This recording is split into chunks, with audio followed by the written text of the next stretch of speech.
Astronaut school.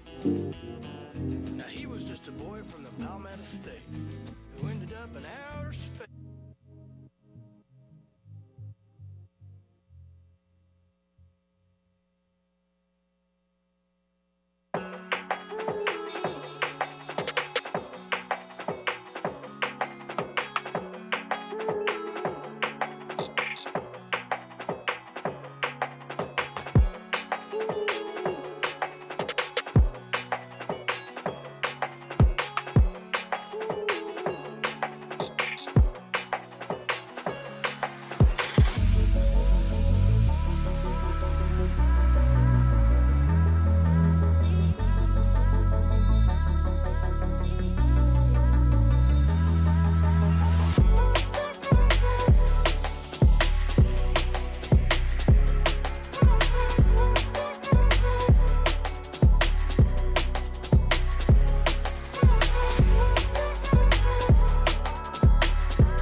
How's everybody doing today? So, welcome. It is an absolute honor and joy to introduce a true American, a pioneer of space exploration and an inspiration to generations, astronaut Charlie Duke and his wonderful wife, Dottie. General Duke is best known as the lunar module pilot of Apollo 16, making him the 10th and youngest person to walk on the moon. His contributions to NASA's Apollo program were not just historic, they were groundbreaking. From his role as Capcom during the Apollo 11 mission, where he was the voice that confirmed the Eagle has landed, to his own journey to the lunar surface, his career has shaped our understanding of space exploration. Before we begin, we want to express our heartfelt gratitude to Ken and Becky Swam and their family for making this incredible event possible. Their generosity and commitment to education, exploration, and community engagement has brought us all together today for this one-in-a-lifetime opportunity. As we gather here, let us take a moment to offer a prayer of blessing over this event and all who are present. May God's wisdom and grace guide our time together, and may His presence fill this place with inspiration, learning, and gratitude. We pray that today's word and stories uplift our heart, ignite our dreams, and remind us of the boundless possibilities before us. May He bless General Duke, his family, and all those who continue to push the frontiers of discovery. Now, please join me in giving a warm Texan welcome to Apollo 16 astronaut, Brigadier General Charlie Duke.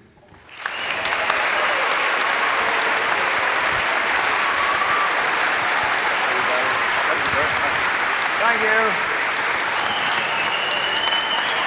Thank you very much. Thank you. Appreciate it. Thank you. Bless you. Thank you very much. Everybody hear me? Is it okay? I can barely hear myself, so. Great to be here. It's my first visit to Tarleton, and we just appreciate you coming and listening to this story. It happened a long time ago, but it's still very vivid in my mind. First, I'd like to introduce my wife of 61 years, Dorothy's white-haired gal over here.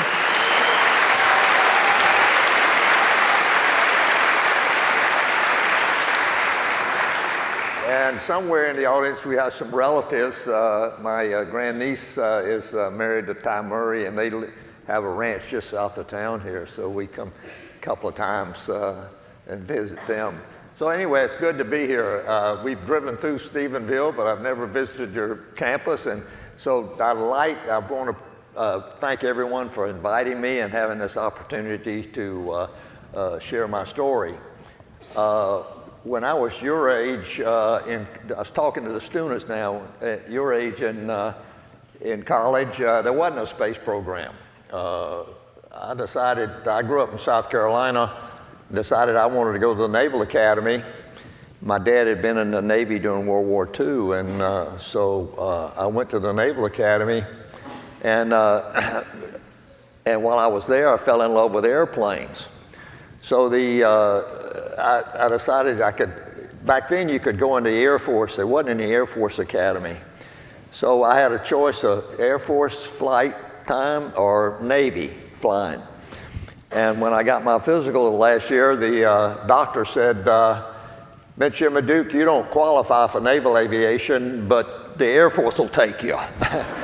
So I went in the Air Force, and probably the best decision that I ever made. And I graduated in 1957 from the Naval Academy and was in flight school in that September of 57 when the Sputnik went up. It was the first satellite. The Russians orbited the Earth. And it was, to me, the beginning of the space age.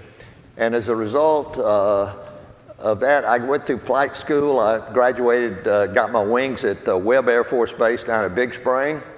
And then I went to after that, went to Germany for 3 years. And in 1961, the first human beings went into space. Yuri Gagarin was the first person in space, a Russian cosmonaut, then followed by Alan Shepard. And I wasn't, you know, I was just a fighter pilot, you know. I didn't even have an idea that I would one day be an astronaut. Well, I went to Germany, and as I said, in 1961, we had these flights, and right after Alan Shepard landed, President Kennedy announced that we're going to go to the moon by the end of 1969, and we're going to land on the moon, and we'll be off and running. Well, I thought he was crazy, you know. Back in those days, most of the rockets were 5, 4, 3, 2, 1, blow up rather than lift off, and so it wasn't a very likely idea that we would do it. But 8 years and 2 months later, I'm sitting in mission control talking to Neil Armstrong when he landed on the moon. And it was one of the most amazing, to me, one of the most amazing engineering feats that we've ever undertaken in this country. And so we powered up, if you will, and in 8 years and 2 months, we landed on the moon. In spite of a fire that killed the crew of Apollo 1 in 1967, January 67. Back then was a pretty tough time in the astronaut office. We had 4 guys get killed in airplane accidents. We had 1 get killed in a car accident, and 3 got killed in the fire at Apollo 1, which set NASA back, the Apollo program back 2 years. Took 2 years to fix these problems and get airborne again. But in spite of all of that, we had a desire to get to the moon, and I'd gotten selected. I went to MIT after my trip to Germany. My assignment to Germany, I went to MIT, and I met some astronauts there while I was working on the Apollo guidance and navigation system. And and I'd never met anybody who was so excited about their job as these guys. I said, how did I get that job? And they said, get your degree, go to test pilot school, and you might have a chance. So I followed their advice, got my degree from MIT, got a master's in 1964. It was, yeah. And so we moved to Edwards Air Force Base in California, the test pilot school.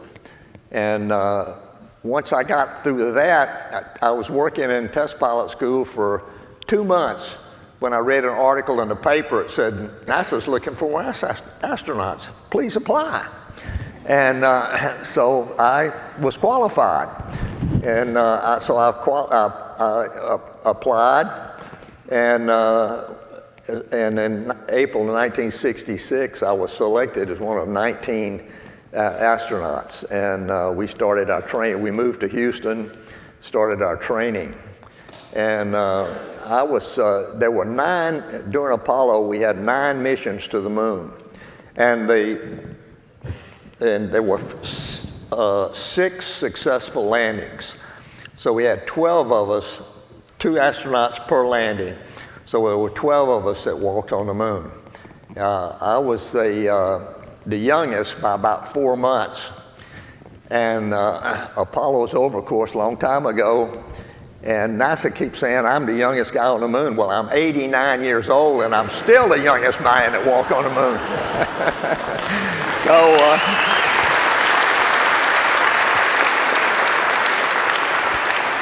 So I look forward to Artemis is our next program. We're going to land people on the moon, not going to say man anymore, but astronauts on the moon in the next couple of years, I hope. So they're working hard at it. So before I die, maybe somebody younger than me will land on the moon. So anyway, so we got to NASA and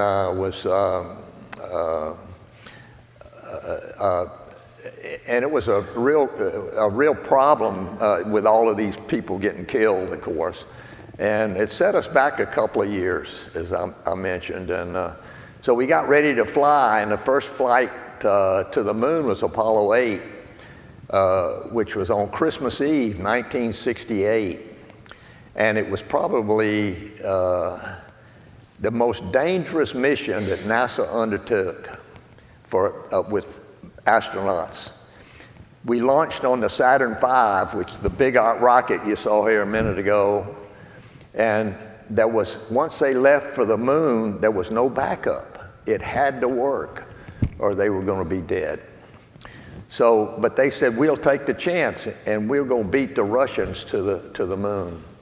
So they orbited the moon Christmas Eve, 1968, and they had a picture, a TV show, if you will, and watched the Earth rise from behind the moon. A beautiful jewel of blue and white, and land was all brown.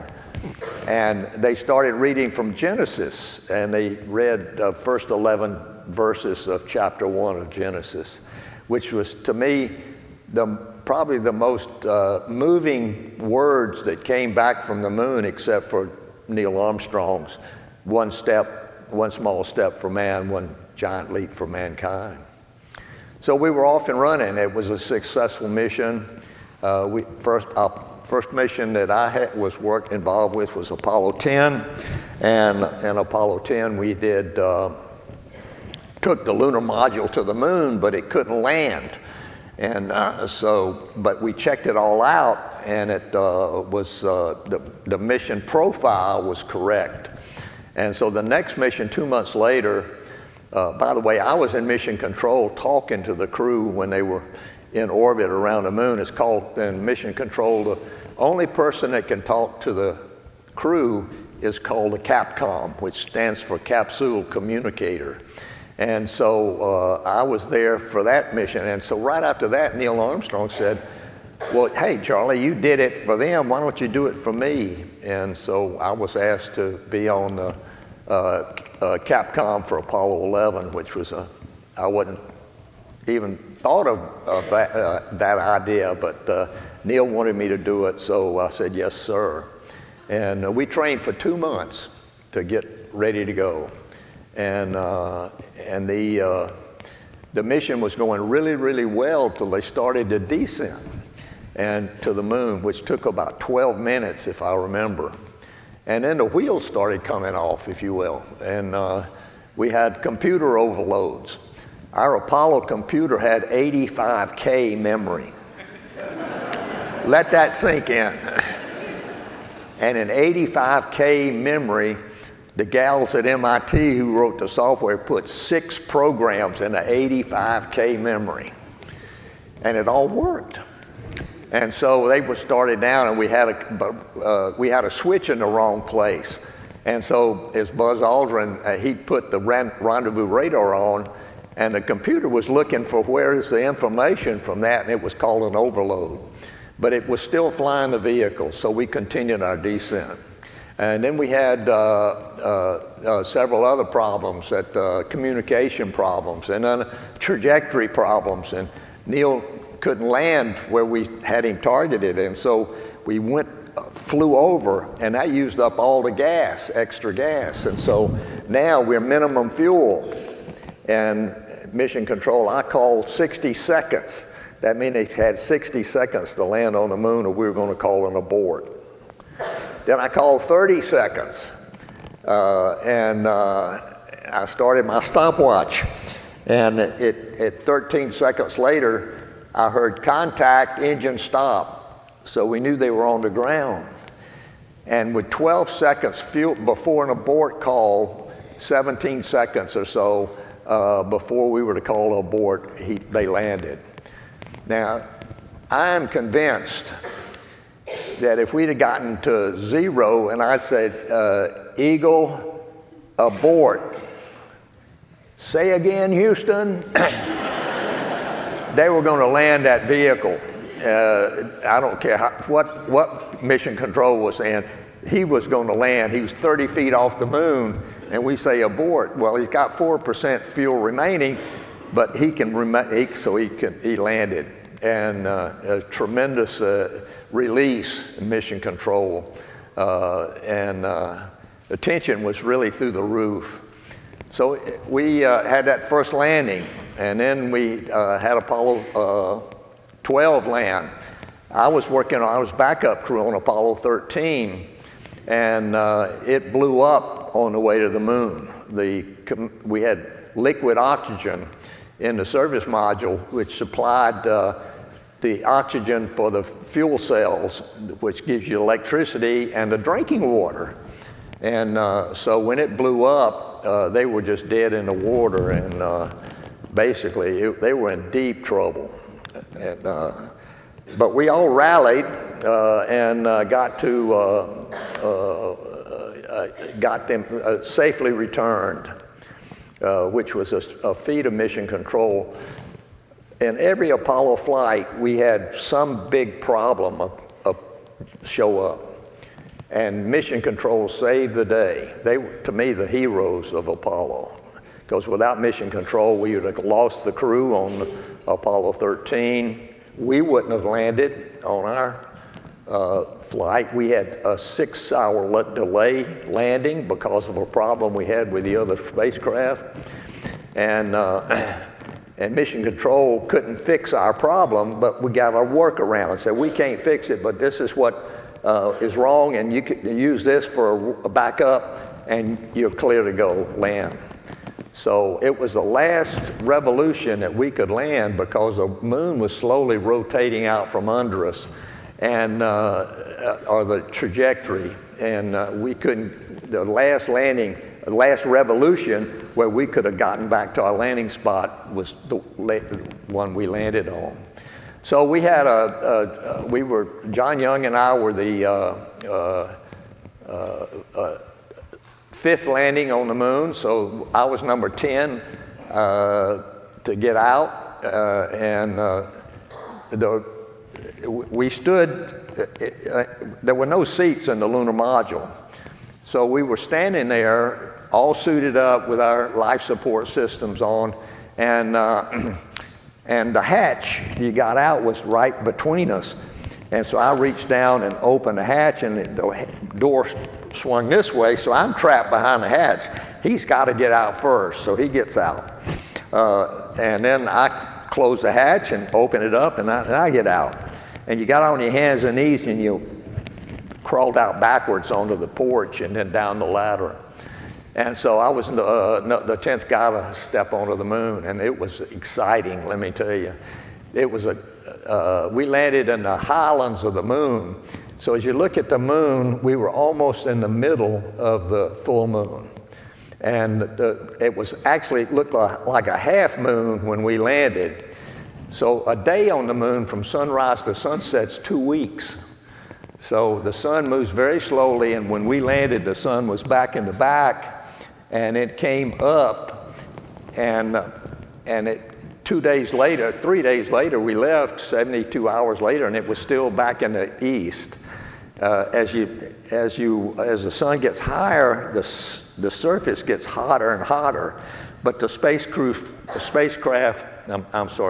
suit protects you from that heat. The problem in an Apollo spacesuit was body heat. If you start working, and you got to get rid of the body heat. If our cooling system went out in that suit, we had 30 minutes before heat stroke. So you got really hot in this suit without a cooling system. But we had this basically radiator deal. It was a set of long underwear with tubes wrapped around the legs and the body and the arms, and it was filled with water. You plugged it into the inside of the suit, turned on the pump, and you pumped water through this underwear, and picked up the body heat, took it up to the backpack, flashed it off into space. So that's what kept us cool.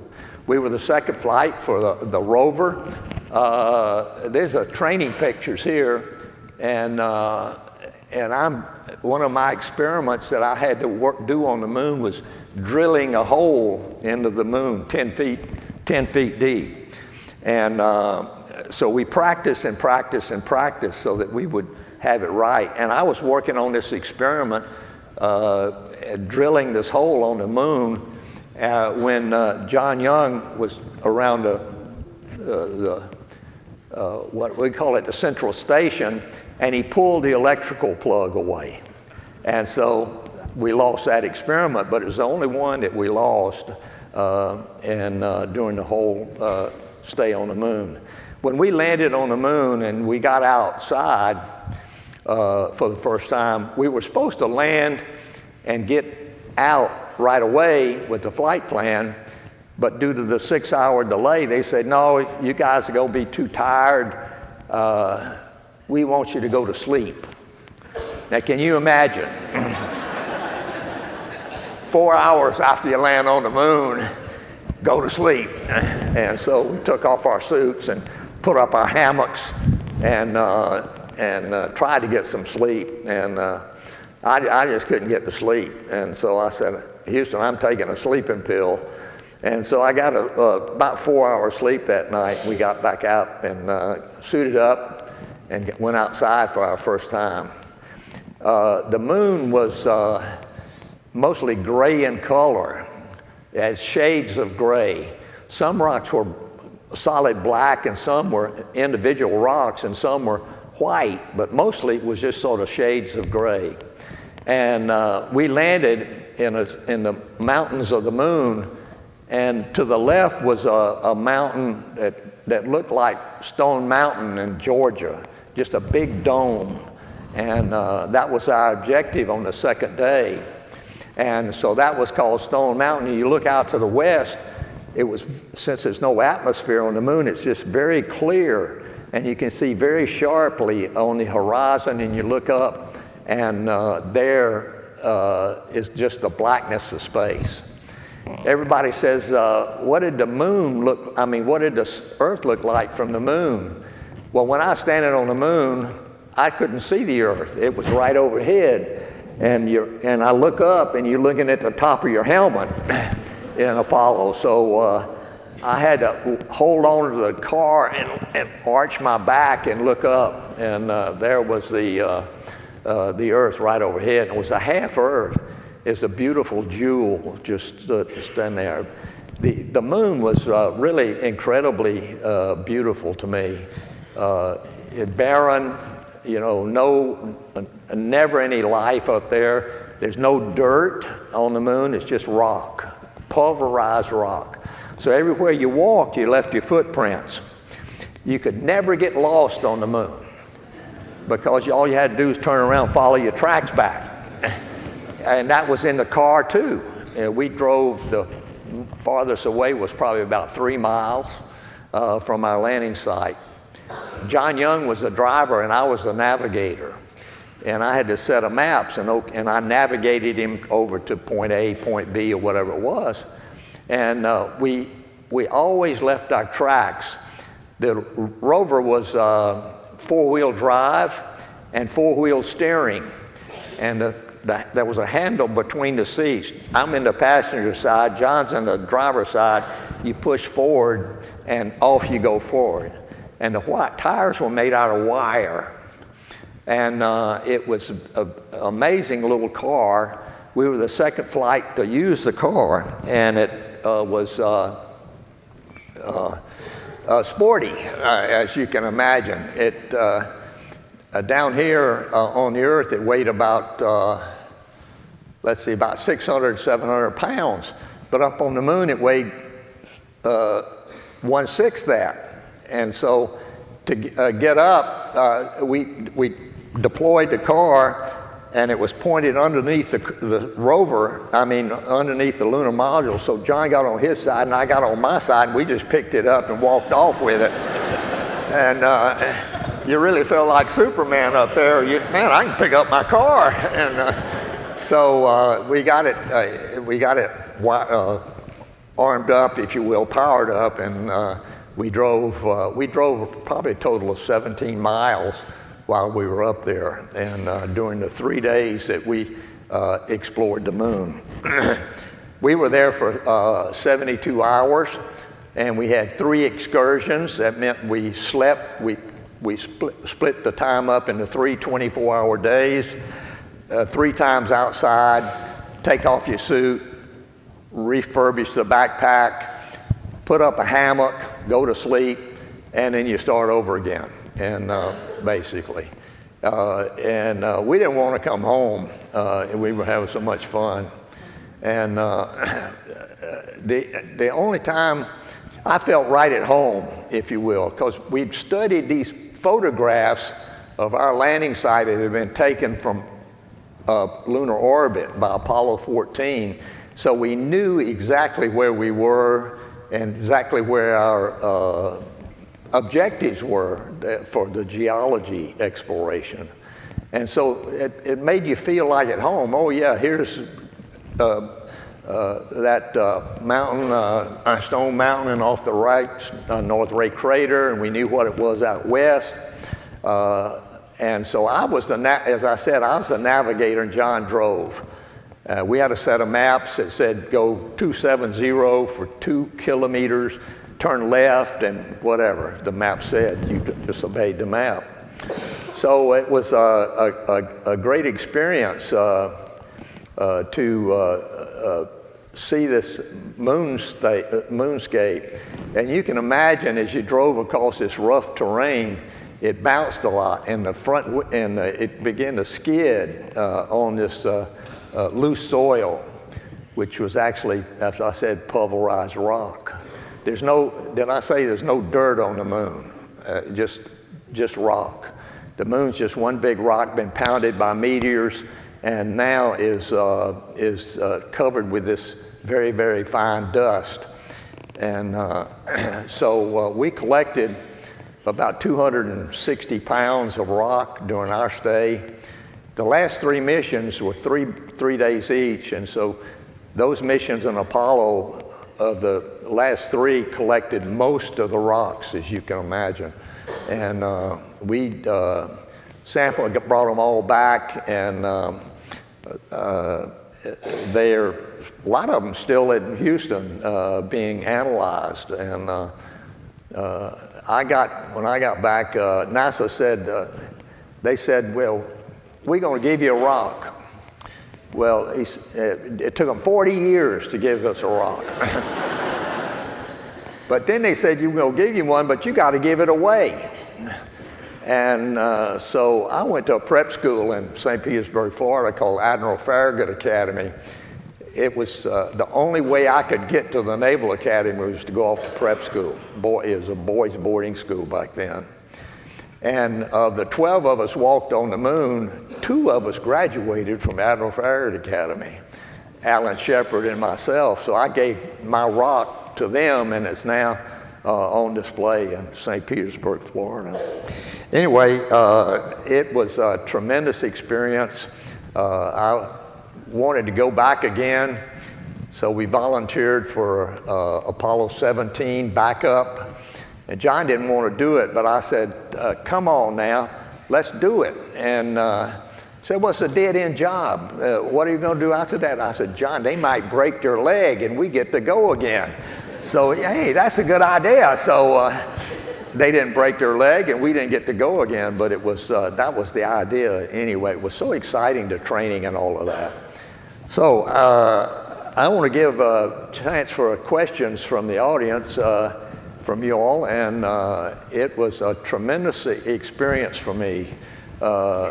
We came back from the moon, and we hit the atmosphere. We were going 25,000 miles an hour, and a big fireball around the spacecraft as we re-entered.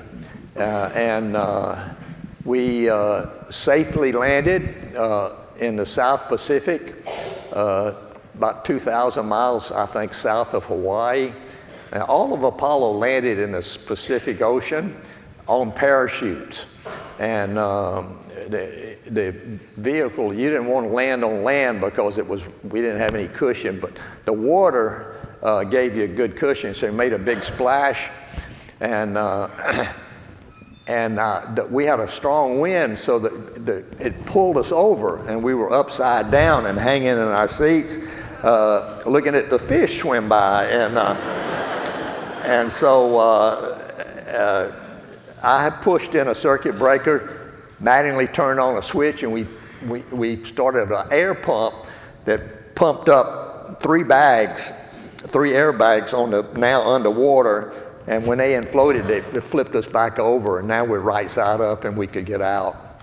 And we didn't have any quarantine, so the Navy SEALs or rescue team, they came and knocked on the door, and we waved, and they said, open the door. So we opened up and got out and got in a helicopter, and mission over, mission complete. As I said, I was the 10th man on the moon. There were 2 more on Apollo 17. So of the 12 of us that walked on the moon, only 4 of us left alive. And I'm still the youngest by 4 months. So Jack Schmitt from Apollo 17, Buzz Aldrin from Apollo 11, 94 I think now, and let's see, Dave Scott from Apollo 15 is still alive, and he's in his 90s. So I turned 90 this year, and so we're all going to be over 90. And hopefully on Artemis now we're going to have a successful flight in the next couple of years, and we'll be back on the moon. A lot of people want to know, why did we wait so long to go back?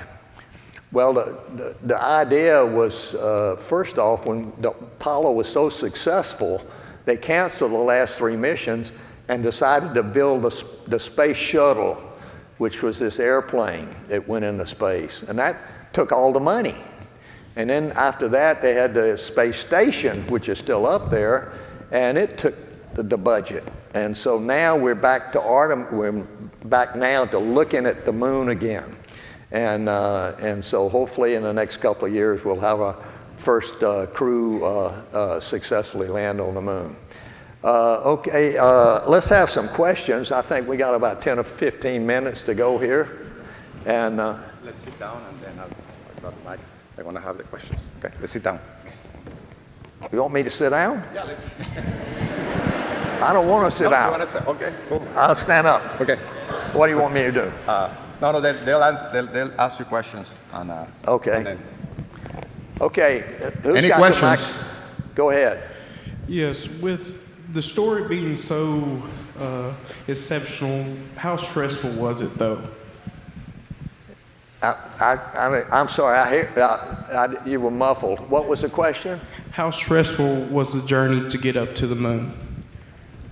When are we, I'm sorry. How stressful was the journey to the moon? How stressful? How stressful? What? Stressful. Oh, stressful? Stressful, yeah. Oh, okay.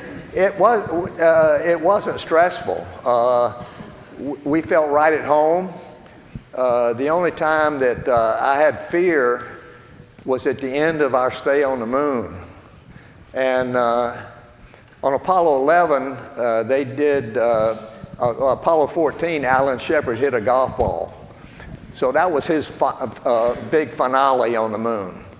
Apollo 15 had a Newtonian experiment, hammer and a feather, and they hit the ground at the same time. So we were going to do the Moon Olympics. And the Olympics were in Munich in August of 1972.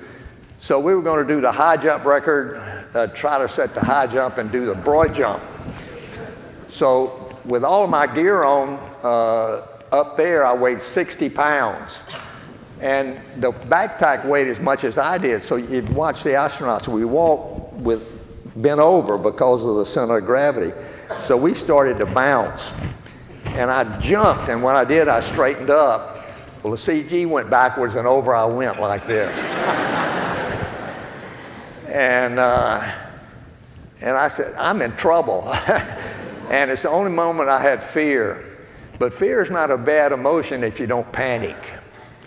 If you get fear and you panic, you can be in real deep trouble. So the thought occurred to me, roll right. And so I rolled right and broke my fall on my right side, bounced onto my back, and my heart was pounding, and I said, but I'm still alive. And because if that backpack breaks, you're dead like that. So I'm still alive, and John comes running over and looks down and says, "That wasn't very smart, Charlie." And I said, "Well, help me up." So he helped me up, and I looked up, and the TV camera was pointed right at me. And mission control, Dottie was in mission, my wife was in mission control at the viewing area, and she said they were really upset. And that ended the Moon Olympics, by the way. And I learned something very important. Never do anything in space you hadn't practiced down here.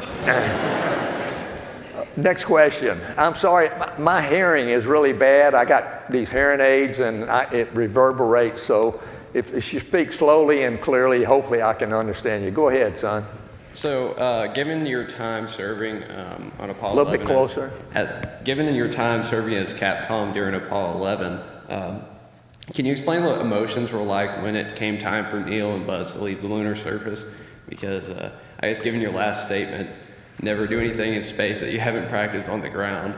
As far as I'm understanding, that had never been tried before, as far as the lunar module leaving the lunar surface as a docking with the command module. So, I guess, could you just explain what emotions were like on ground and how y'all were feeling about it? I'm sorry. What? So what were your emotions while you were in mission control? Emotionally, I felt all the time on the moon. I felt very secure. I wasn't worried about the suit hanging together, and emotionally, it was wonder and awe and the experience. I just couldn't get over. I'm on the moon, and the beauty of it, and the terrain, and all of the stuff that we were going to have to see or get to see and do, felt right at home, and I just felt like this training that I'd done and the study of the photographs. I'm just going to be close to you to be sure that you understand the question. Okay. I will repeat it again. Okay. Yeah. That's good? Okay. Yeah, you do that, because I get a lot of my hearing aids. I get a lot of reverberation in this big room like this. Okay. Next question. Yes, son. What was the first thing you wanted to do in 0G? What was the first thing that went? What was the first thing you wanted to try in 0G? What was the first thing that you tried when you went 0G? When I first got to 0G, we were in Earth orbit, and I felt a little like I better not move very fast. I might throw up. So the other two guys just poured out of their seats and didn't have a problem, but I was very careful. Fortunately, I didn't have a big job to do then. I was just copying stuff so I could stay strapped in. It took about 2 hours for me to adjust, and then I was okay. I never did feel like seasick, and nobody threw up in our flights, fortunately.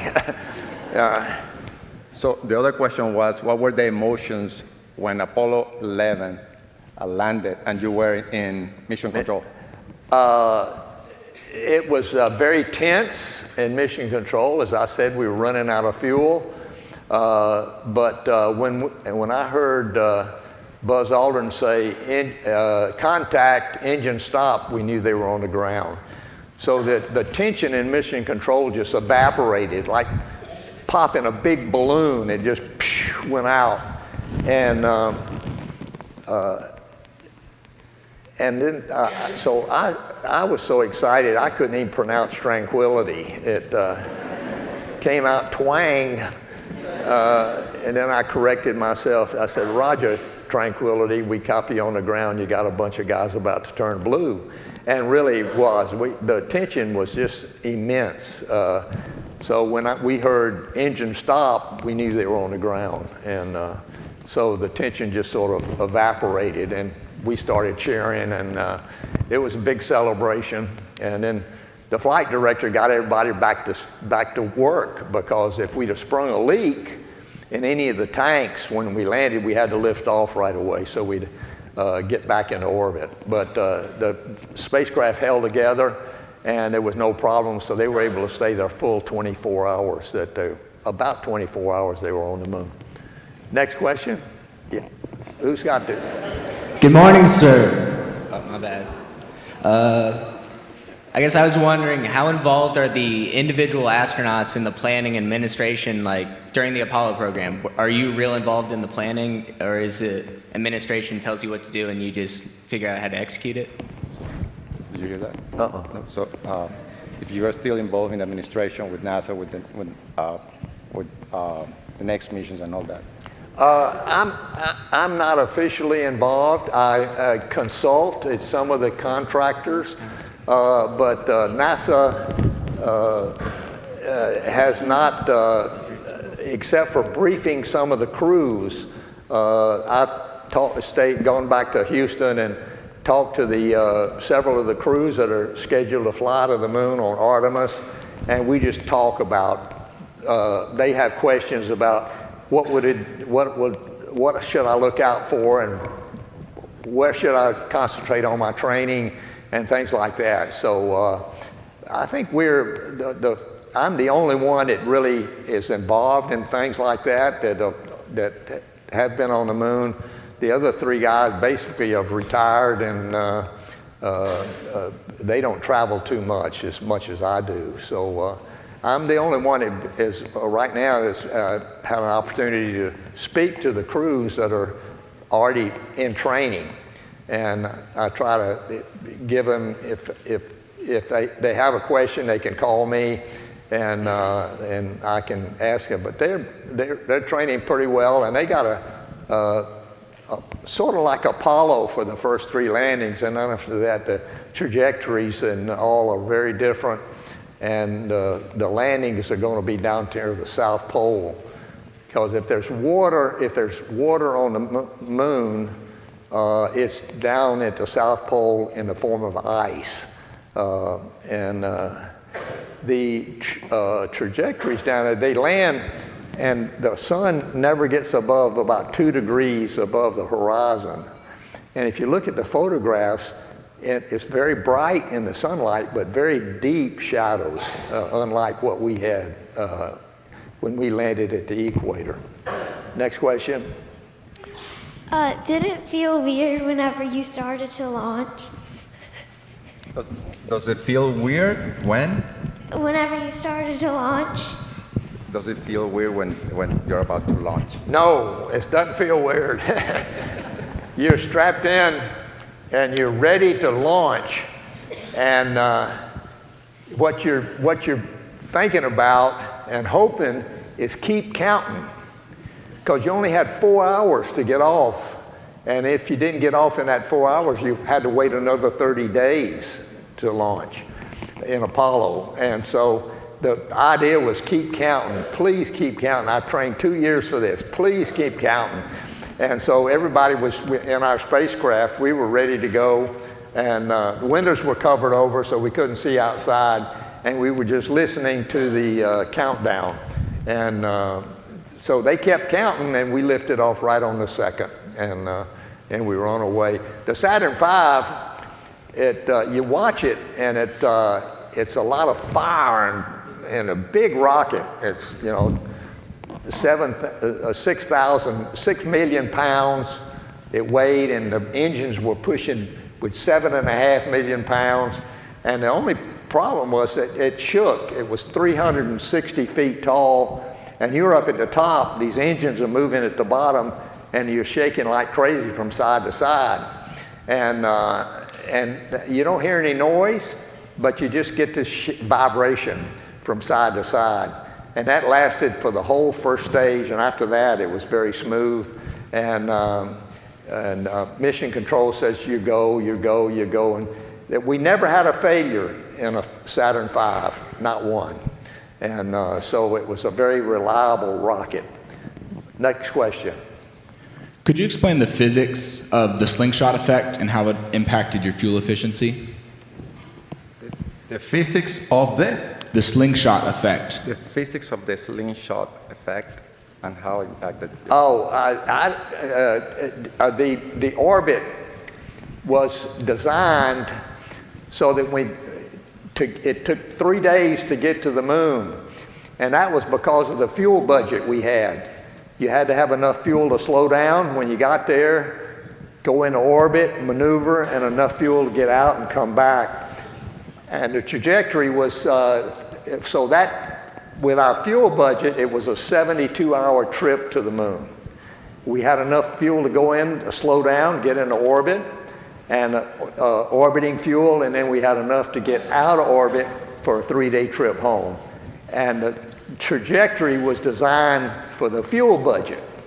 I mean, you can get to the moon in 12 hours, but you're going so fast when you get there, you don't have enough fuel to slow down. So if that was the idea of your question, we were on a trajectory that was like shooting a shotgun. You got to get the lead, and we came in and got into orbit and orbited, and then it was a 3-day trip back, and the outbound and the return were such that it was called free return. If you didn't go into orbit and you just whipped around the moon, it was going to bring you right back to Earth. And so that was called the free return trajectory. And for Apollo, it took 3 days to get there and 3 days to get back, and enough fuel to maneuver while you were in orbit.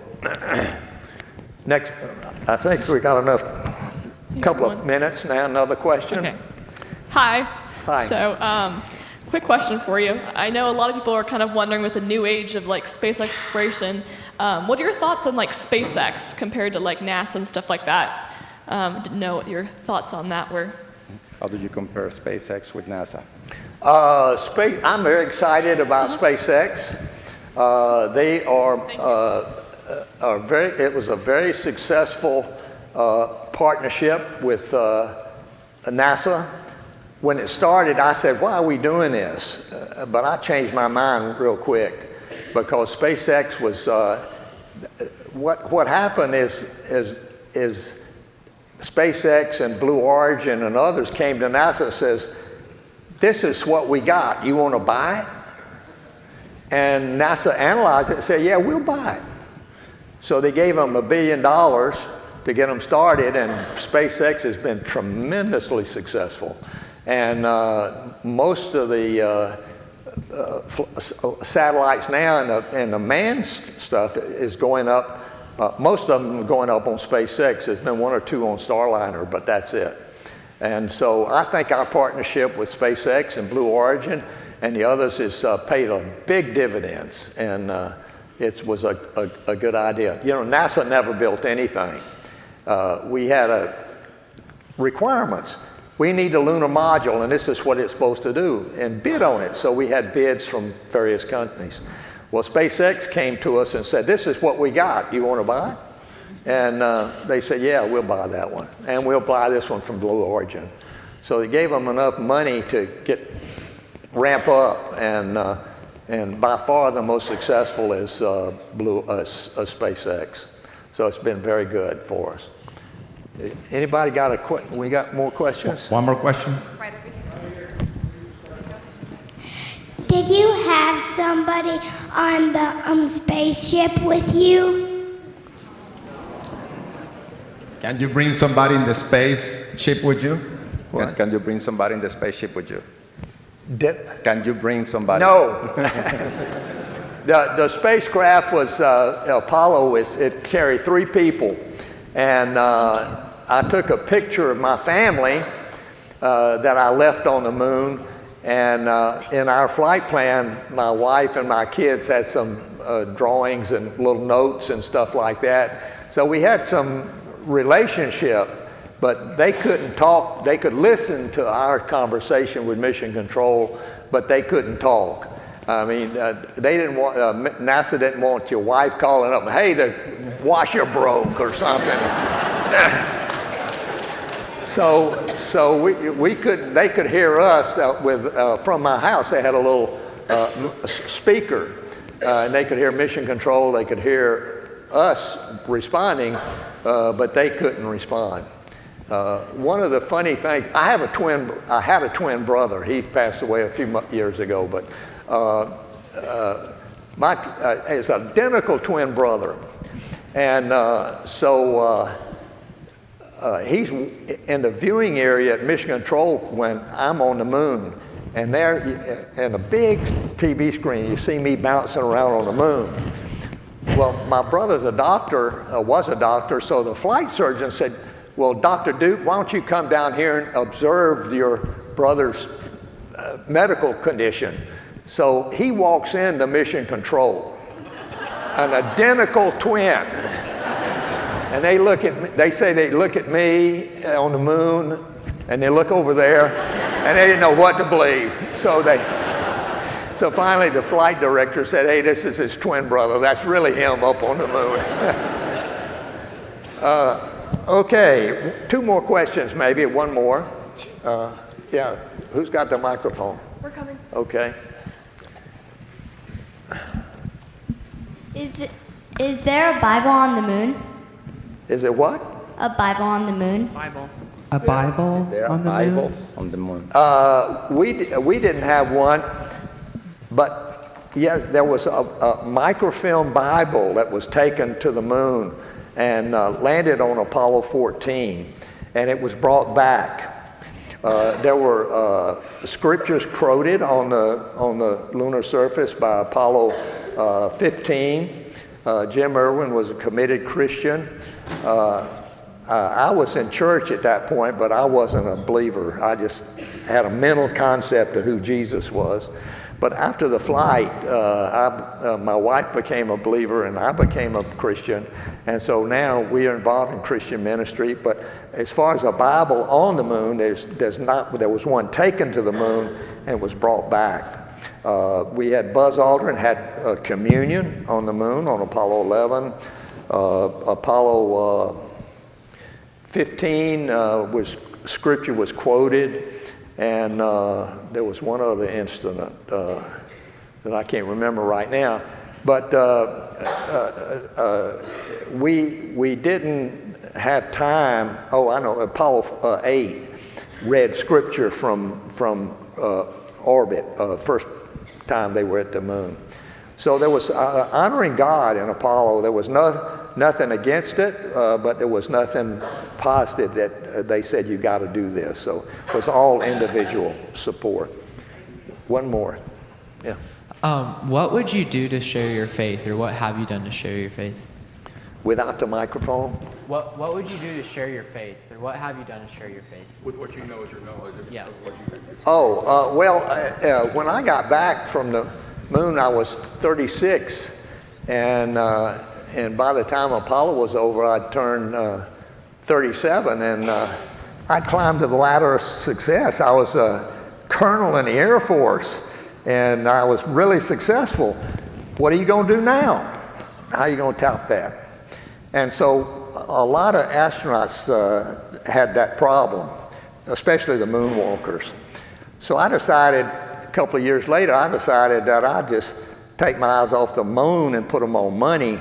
And I left the active Air Force. We moved to New Braunfels, and I became a businessman.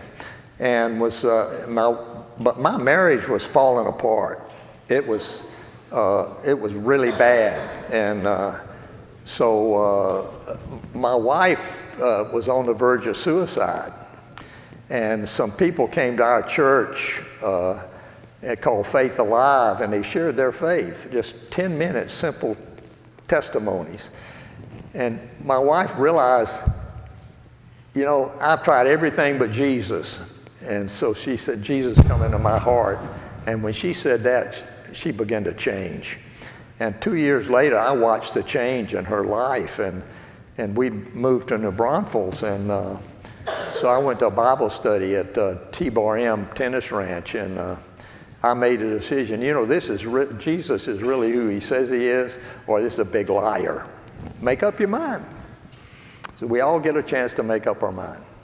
And so I decided after that weekend, I said, Lord, I really believe, come into my life. And for the first time in my life, I experienced the peace of God. And that was such a transformation for us and for our family. Our boys came to the Lord about a year later, and it was so dramatic that we started, we weren't asking for invitations, but invitations were coming to us. And so we started doing a lot of Christian ministry, and we still do. We've been all over the world sharing our faith, and it's been a very, very blessed time for us to be able to share the goodness of God. And so we really look forward to opportunities to share our faith. So I don't know who started this, but anyway, I'm glad I got a chance. Thank you. Thank you very much. Thank you. Thank you. Time's up. Thank you very much. Love you. Thank you. Thank you very much.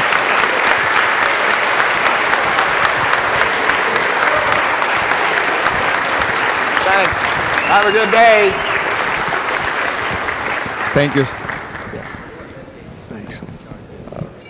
Thank you so much for everything. Thank you so much, everybody, for coming. Dottie and Paige, would like to come here. We're going to take a picture facing the audience.